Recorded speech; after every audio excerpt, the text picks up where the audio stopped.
Welcome to Luca and Miguel. Enjoy the video. You start by opening the game and joining a server that supports Morphs. This ensures the features you'll use are active. Once inside, open the Morph menu, press M or tap the interface icon, and locate the Rainbow Family section. You need color tokens or the required in-game currency. Check you have at least one token or the full cost paid because the system blocks incomplete purchases.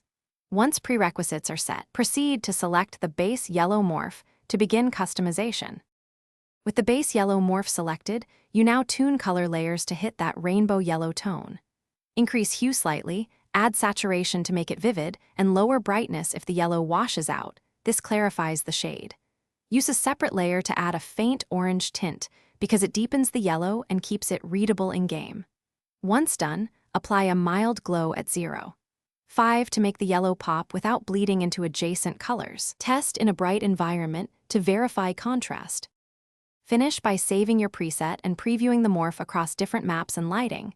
Games render yellow differently in shadows versus daylight. If you see clipping or banding, reduce glow or saturation by about 10% and recheck. This prevents color bleed into nearby textures. Make sure to clear cache or rejoin the server if changes don't appear. If problems persist, revert to the original template, repeat the steps slowly, and confirm tokens remain deducted to avoid accidental. Thanks for watching and please subscribe. It's the best investment you'll ever make.